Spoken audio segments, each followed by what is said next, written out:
may kulang sila na hinahanap na hindi nila mahanap sa kanilang partner.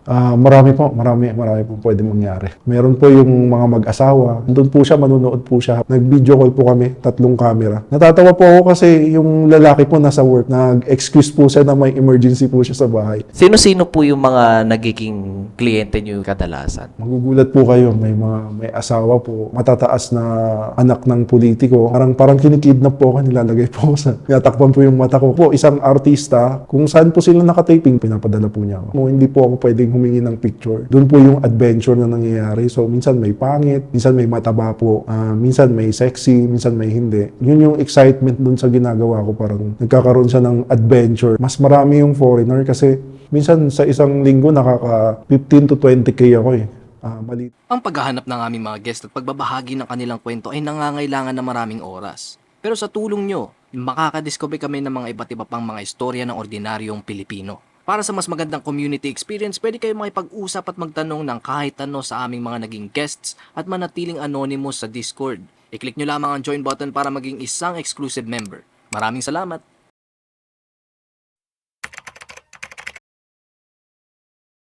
Hello po, ako po si Mr. Yoni, isa po akong masahista na para sa babae lamang. So si Yoni po, isa po siyang special na masahe para sa babae lamang po. Ang target lang po na yan ay mag-orgasm ang isang babae na wala pong kasamang bembangan. Paano po kayo nag-umpisa sa ganyang klaseng trabaho po, sir? Way back 2014 po, isa po akong kliyente lang din, nagpapamassage po ako. Almost everyday po na-addict po ako sa massage, yung para sa lalaki po, yung may mga extra service po. Kaya napaisip po ako kung meron po bang para sa babae. So kinausap ko po yung kaibigan ko na nagtatrabaho sa Thailand kung meron po bang para sa babae. At sabi po niya meron din daw po. Yun po ang Yoni. So nag-set po kami ng session na turuan niya ako pagbalik niya ng Maynila para matuto ako sa paggawa ng Yoni. Nabanggit niyo po, sir, no, na parang na-addict po kayo sa mga masahe po, pero para sa lalaki po dati. Bakit po kayo nahilig sa ganun po? Ano pong parang... Nagkaroon po siya ng dopamine sa utak ko na pag minamassage po ako, parang nagkakaroon po ng sensation na nag-e-enjoy po ako at nare-release ko po yung stress ko sa katawan ko. So hanggang doon, everyday, nagpapamassage ako hanggang sa nagpapa-IS na ako. Kasi hindi ko na mapigilan minsan na pag nagiinit yung katawan ko, gusto kong magpa-IS. Nung mga panahon po na nagpapamasahe po kayo lagi, ano po bang trabaho po ninyo dati? Nakaka-stress po ba siya? O ano po bang? Isa po akong events DJ. So, sa events DJ po, may tinatawag pong production. So, sa production po, meron pong director, merong rehearsal. So, doon po sa rehearsal, medyo madugo po kasi siya. So, doon po na-stress kami. Ako sa events DJ. Palagi po kasi yung pagka nagkonting kamalian lang po, sisigawan ka po ng director, sasabihin sa yung mali. Medyo masakit po yun eh. Medyo, minsan may mga nasasabi silang hindi maganda, na kailangan tanggapin mo na lang kasi kasama sa trabaho. So, ayun po, no, na nagpapamasahe po kayo lagi dati. Tapos hanggang sa na-curious po kayo kung meron bang yung sa pambabae. Tapos kinontak nyo po yung kaibigan nyo na meron nga. Tapos ano po yung nangyari? Nagpa-schedule po kayo na magpaturo po ng kung paano yung ganun po yung para sa mga babae. Tama po ba? Opo, nagpa-schedule po ako sa kanya pagbalik niya ng Maynila. Hiningan niya ako ng model na gagawin namin yung session. So, sabi niya maghanap daw ako ng babae na papayag na magpa-Yoni. So, sabi ko, sige maghanap ako sa mga Facebook group. So, dati kasi hindi pa bawal yun yung mga So, mabilis lang ako nakahanap kasi ang usapan lang naman namin magiging model siya.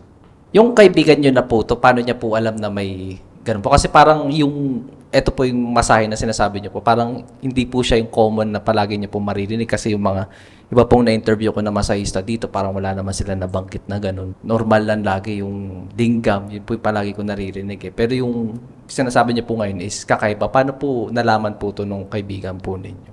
So, nagmamasahe po siya dun sa Thailand. Dumating sa point na kailangan po nilang mag-aral at matuto ng ibang klase ng masahe. So, doon po sila natuto mag-Yoni. Tinuruan po sila nung may-ari. Binigyan po sila ng ng budget para mag-aral sa uni. Hanggang sa dun nga na kwento niya sa akin na pwede kong gawin dito sa Pilipinas, sa Maynila. Ano pong nangyari doon? Kamusta naman po yung naging resulta po nun? Pwede niyo po ba kami kwentuhan tungkol doon? Ang nangyari po kasi doon, dalawang babae yung dumating, tapos yung isa pala bugaw nung babae. So habang nagte-training kami, nag-uusap sila doon nung isang kaibigan ko. After niyang ipakita sa akin kung paano gawin, so dalawa na lang kami naiwan sa kwarto, sila lumabas sila. Nag-umpisa kaming mag-yoni, in-apply ko yung tinuro niya sa akin, ginawa ko, tapos yun na, okay na, after 30 minutes. Pag nag-yoni po kayo, ano po yung hinahanap niyo pong resulta? So, ang target po kasi ni Yoni is mag-orgasm yung kliyente or babae. So, yun po yung ginagawa ko o yung mission ko every session. So, minsan po hindi rin po kasi natutupad yun. Out of 10, siguro dalawa, isa. May mga instances na hindi pa po sila ready. Ano pong ibig niyo po sabihin doon sa hindi pa po ready? So, si Yoni po kasi, kailangan ready yung utak mo tsaka yung katawan mo. Minsan po kasi yung mga nagbo-book, hindi pa ready yung katawan nila. Pero yung desisyon at utak nila gusto nang magpa-yoni kasi may kulang sila na hinahanap na hindi nila mahanap sa kanilang partner or sa asawa nila. So, after niyo po pag-aralan yung yoni, is pumasok na po ba kayo sa mga, yung mga massage parlor po o nag-freelance kayo? Unang ginawa ko po noon, gumawa po ako ng ads. So, 2014 po ako nag-start. So, ang tanging marketplace lang po noon is ayosdito.com.ph. Tapos, yung ibang marketplace po. So doon lang po yung pinaka-market na pwede kang mag-post at gumawa ng services mo. So, yun lang po yung ginawa ko. Nag-start po ako sa service fee na 500 pesos. Yun lang po. Doon po ako nag-umpisa. Nung nag-start po kayo dyan sa pag-yoni po, marami po ba kayo nakukuha mga kliyente o konti-kunti lang? Nung nag-umpisa ako ng unang buwan ko, almost lahat naman mga galing dun sa kaibigan ko na masahista kasi pag andito siya sa Maynila, nagmamasahe din siya. So lahat ng mga sobra niya na kliyente, binibigay niya sa akin. So kadalasan sa isang linggo, 2 or 3, ganun lang. So ayun nga, nung nagkaroon ako ng posting, hindi masyadong marami yung kliyente ko. Tapos parang pakiramdam ko hindi ko na-fulfill yung session kasi hindi lahat nag-e-enjoy doon sa mga nagbubook sa akin. So ginawa ko, naghanap ako ng seminar na pwede akong matuto mag-Swedish massage. So doon ako nag-focus muna bago yung yoni. Tsaka ako sa sinama doon sa session ko hanggang sa nagtuloy-tuloy na siya. Ano naman po yan yung Swedish massage po? So, si Swedish massage po is para po siya sa muscles ng mga kliyente or sa katawan ng isang tao para ma-relax po siya bago yung session. So, ito po yung naging parang pang-starter po ninyo bago po kayo mag-offer po nung... Opo, doon po siya parang naging tulay ko para maging mas maayos yung session ko. Hanggang sa dumating sa punto na yung mga ibang kliyente ko, naghihingi sila ng ES, parang gusto nila yung maisama doon sa yoni ko. Ano pong ginagawa po ninyo? Paano niyo po siya ino-offer po? So may po kasi yan meron siyang tamang timing kung paano siya sasabihin sa kliyente. So pagkatapos ng Swedish, magpe-perform na po ako ng yoni. Tapos doon sa yoni po na yon, mararamdaman niyo po pag nasa climax na yung babae. Tsaka niyo po siya bubulungan kung gusto niyo po ba ng ES. So, kadalasan po pumapayag po yung kliyente kasi nasa climax na po siya. So, gusto na po niyang makapag-release at ma-enjoy na yung session. Pero may mga nagiging kliyente naman po ba kayo na yung talaga masahe lang talaga ayaw nila ng mga ganyang klase? Wala po kasi ang kinikater ko po masahe at saka yoni lang talaga. Pero sa ganyang klaseng trabaho po ba, bukod po dun kasi yung yoni po nabanggit nyo is masahe lang talaga na para, di ba? Baga sensual massage po. May mga nagaganap po bang kakaiba pa bukod sa masahe lang? Marami po pwede mangyari. Meron po yung mga mag-asawa, may mga gusto silang ipagawa sa iyo na gusto nilang makita ng lalaki na ginagawa sa partner niya. Like ES yan, gusto nilang, nag-enjoy sila na may nakikita silang nakikipag-ES sa harap nila. Kaya nagbabayad sila ng mas malaki pag gano'n. May kwento po ba kayo dyan para meron po kayong... Meron po, yung isang kliyente ko po, ang usapan po namin is walang ES po, tapos andun po siya, manunood po siya habang nagsisession ako sa asawa niya. Kaya lang po, nung nasa punto na po ng climax, parang hindi po napigilan niya na yung katawan niya. Sumali po siya dun sa session namin, tapos nagbembangan po silang dalawa ng partner niya. Tapos sa sobrang excited po nung lalaki, mabilis lang po siguro mga wala pang 5 minutes. Ganyan niya po. Ang problema lang, gusto po niyang ako po yung magpalit sa kanya, kaya lang hindi po ako pumayag eh. Kasi hindi na po kaya ng katawan ko kasi pang-apat po sila na kliyente ko sa isang araw na. Ano pong naramdaman nyo na ganun po yung mag-asawa na na-experience po ninyo?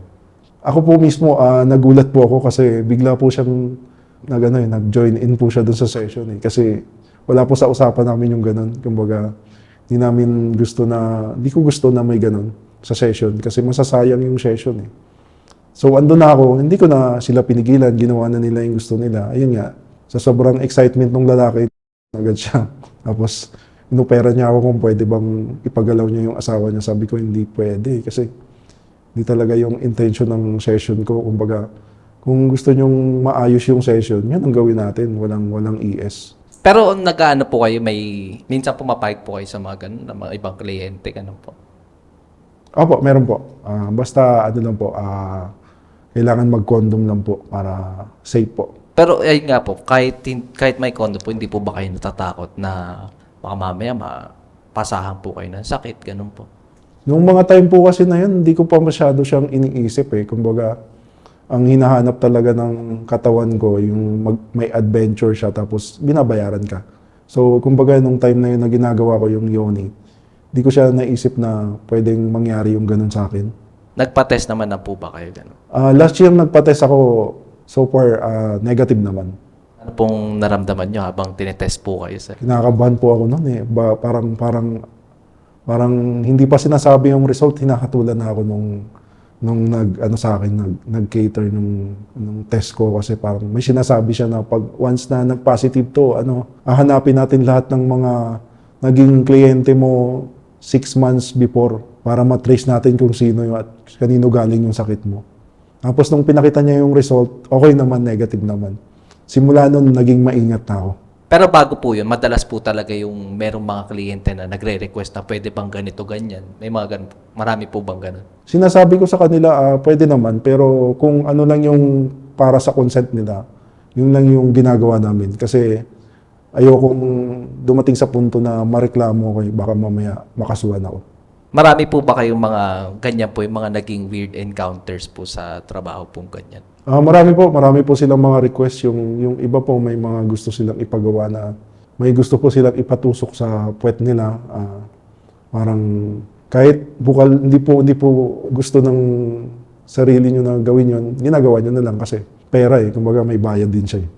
Bukod po dyan, may iba pa po ba kayong mga, alam niyo po, yung parang kakaiba talaga na nangyayari na hindi niyo po maintindihan bakit ganun? Ayun po, yung boylet niya po, yung boyfriend niya nasa Amerika po. Sabi ng boyfriend niya, mag-book daw siya ng yoni para ma-experience daw niya kung paano ginagawa yun.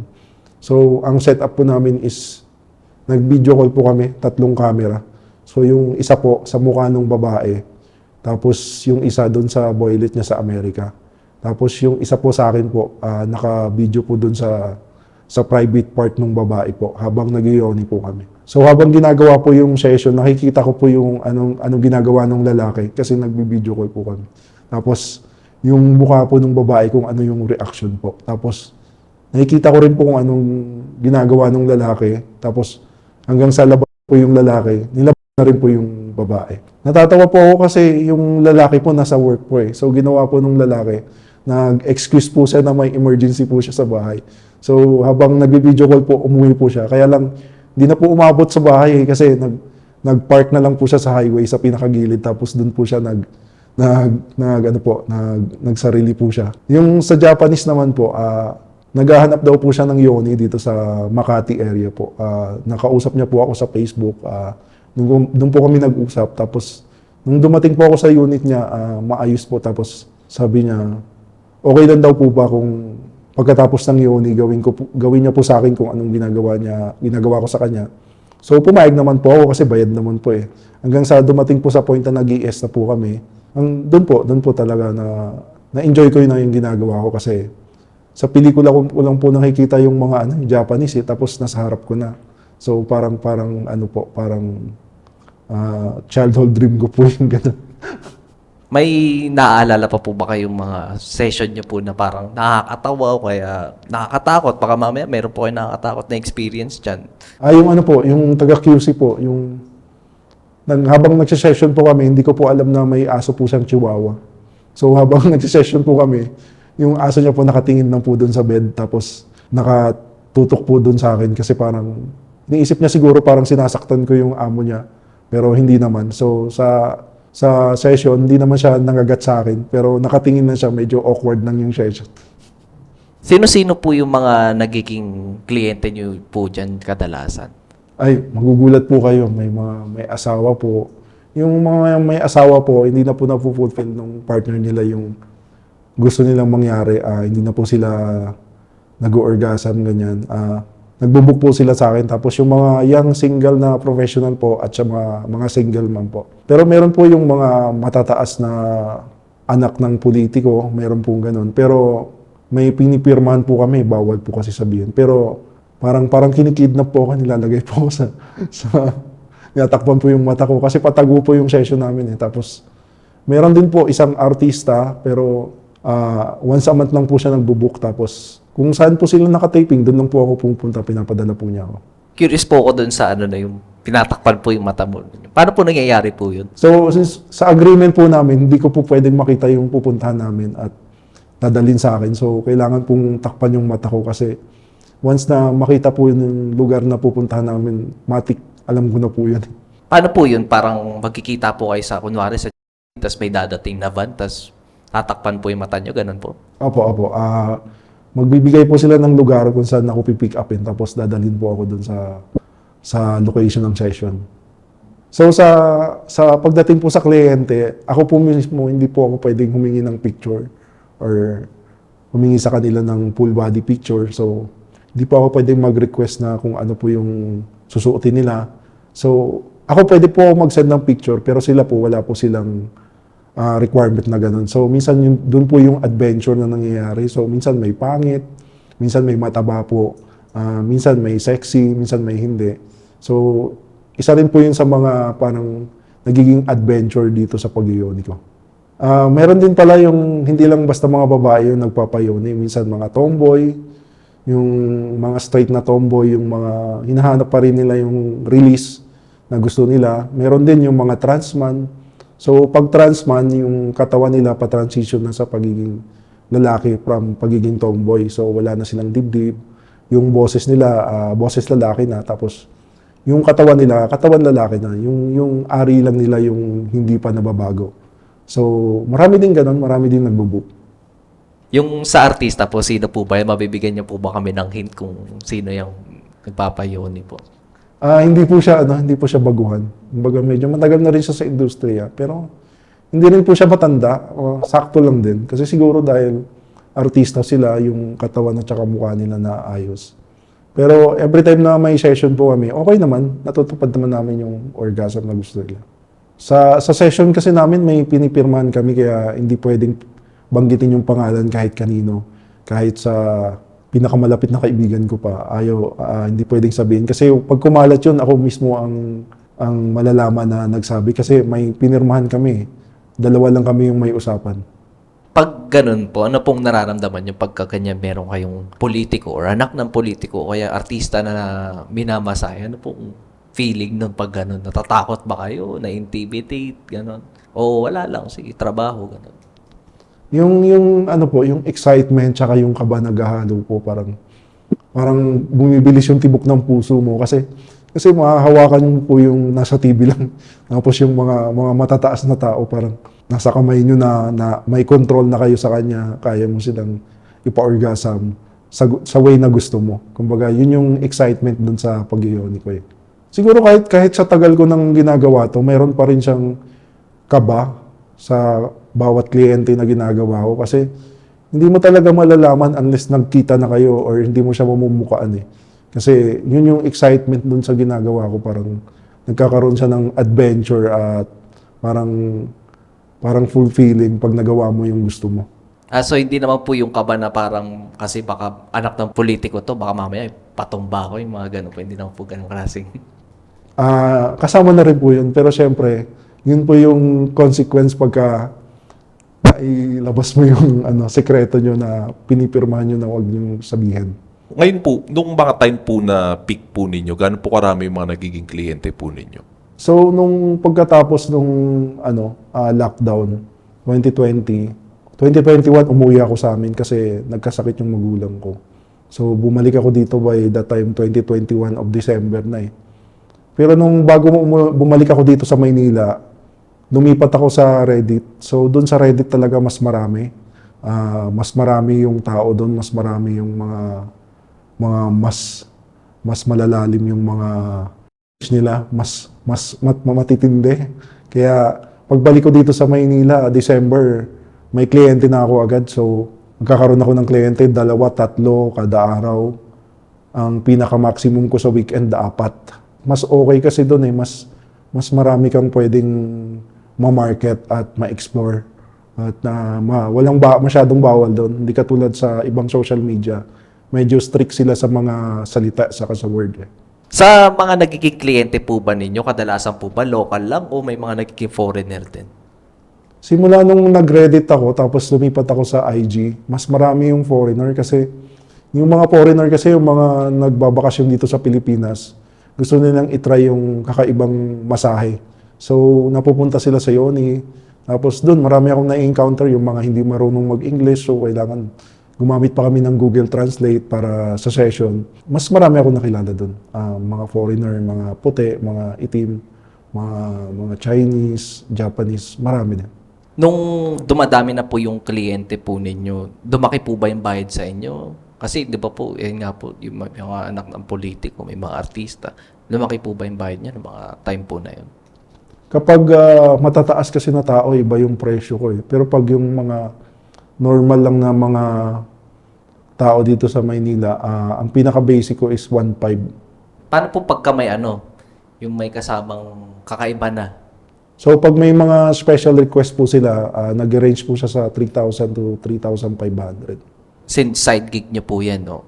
Sa isang buwan po kung i-estimate nyo po magkano po yung kinikita nyo sa ganyang klaseng trabaho po? Siguro po malaki-laki din kasi minsan sa isang linggo nakaka 15 to 20K ako eh. Malinis na yun lahat, pati yung mga pang-promote ko sa social media at mga marketing tools ko. Despite po na ganyan po yung kinikita po ninyo, no? Tapos na marami po kayo naging kliyente, may parte po ba sa trabaho po ninyo na parang ayaw nyo?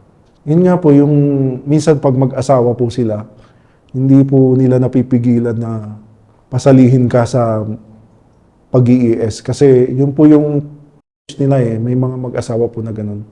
Lalo na po sa lalaki. Gusto po ng lalaki na may nakikita siya na ganun, na may gumagalaw sa asawa niya. Pero minsan po nakikita niyo po sa asawa niya na parang napilitan lang yung babae, parang hindi niya gusto, ganun. Kaya minsan po may mga moment na yung sa akin po, si Junjun po hindi po tumatayo dahil sa parang naging awkward po yung session namin. So sinasabi ko po dun sa lalaki, parang pasensya na kayo sir, hindi po natin matutuloy na ganun. Gawin nyo na lang po kung ano yung gusto nyo. Yung iba po kasi sa Filipino culture po kasi natin, monkey see, monkey do eh. Kumbaga kung ano yung napapanood nila sa mga website, akala ng mga Pilipino nag-e-enjoy na yung partner nila. Hindi nila alam na may ibang perspective pa yung pakikipagtalik. Kumbaga kailangan syempre, mapa-enjoy mo rin yung partner mo. So yun ang hinahanap ng mga babae na hindi nila mahanap sa partner nila. So hinahanap nila sa Yoni. Sa Yoni po kasi merong sensual foreplay na tinatawag bago yung mismong Yoni. Para pagdating doon sa Yoni, okay na po yung session, makakapag-release na po siya ng maayos. Wala naman po pa naging parang psychological or societal effect po sa inyo itong pag-yoni po? Siguro meron po yung excitement ko na nadadala nung every session. Nagkakaroon siya ng parang dopamine rush sa utak ko. Na bago ko buksan yung pinto sa isang hotel, kung paano yung itsura ng isang kliyente ko na first timer. tsaka kung ano yung reaction niya pag ginawa namin yung yoni. Doon ko parang nagkakaroon siya ng fulfillment sa sarili ko. Siyempre, ako, lalaki din ako, tinatayuan ako, pero more on, control mo lang yung sarili mo para magawa mo yung session. Kasi lalaki din naman ako, hindi ko mapipigilan yun. May mga times po ba na nire-reject niyo po yung mga kliyente?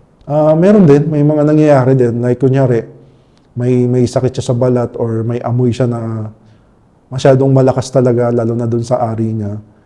Parang sintomas yun na red flags yung magiging kliyente mo, parang meron siyang sakit na kailangan iwasan mo talaga. So pag ganun, binabalik ko na lang yung bayad nila tapos yung trans mo na lang yung hinihingi ko. Hanggang ngayon po ba nagyayoni pa rin po kayo or tas nag-focus na po kayo sa trabaho niyo? Kahit ngayon, nag-ioni pa rin ako, pero medyo maingat na ako pagdating sa session at saka sa kliyente. Kasi simula last year, simula nung nagpa-test ako, naging maingat ako sa kliyente tapos hindi na ako masyadong nag-offer ng ES. Kumbaga, once na may nag-inquire sa akin, sinasabi ko na kaagad sa kanila na, ma'am, wala po tayong ES kasi ang yoni po is kabaliktaran po siya ng ES. Kumbaga, dapat ma-enjoy po natin siya na walang ES at maayos po yung session. Ano po yung reason bakit nagtuloy-tuloy pa rin po kayo sa pag-yoni po? Dati kasi pakiramdam ko parang hindi na siya magiging career. Pero simula after nung lockdown, doon siya sumabog tapos maingay na marami nang gumagawa nito. Pero yung iba kasi, iba yung target nila. So gusto nilang may iba pang perspective sila aside from uni. So sa akin, iniba ko kasi yung target ko. So gusto kong ma-fulfill yung orgasm na gustong mangyari ng mga kliyente ko. Gusto kong magawa yung mga bagay na hindi nila nagagawa doon sa partner nila na pwede nilang makuha sa akin na makapag-release sila. Sa tingin niyo po, sir, bakit may mga nagpapayoni po? Yung iba po kasi hindi po basta-basta nagbo-book ng uni dahil sa climax or orgasm. Yung iba po, may malalim pa na dahilan, yung may mga childhood trauma po, yung mga muntik na sila. Kaya nahihirapan po sila mag-orgasm, natatakot silang galawin yung sarili nila, ayaw nilang magsarili.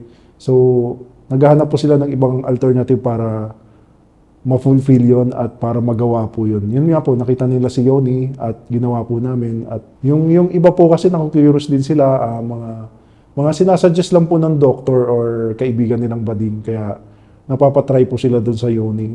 Bago po yung session, pinapaliwanag ko naman po sa kanila kung paano ginagawa yung Yoni at kung ano po yung gagawin sa kanila. Kaya lahat po ng nangyayari doon sa session, alam po nila at may consent po sa kanila.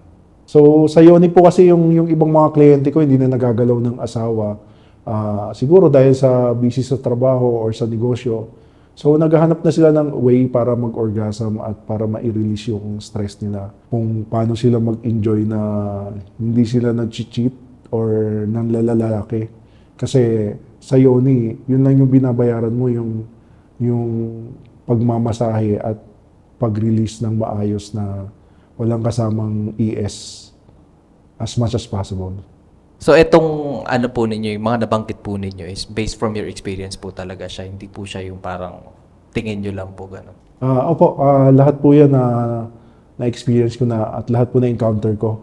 Almost lahat may mga iba din na may mga mas malalim pa na rason kung bakit sila nagpapayoni, kung ano yung dahilan nila at kung bakit kailangan nilang mag-release. After session, parang nagkakaroon din na kaming short discussion, usapan, may mga parang nagiging therapist din nila ako kasi minsan yung iba may mga hindi pa nakag-get over sa ex nila, nagkikwento sila sa akin, umiiyak sila.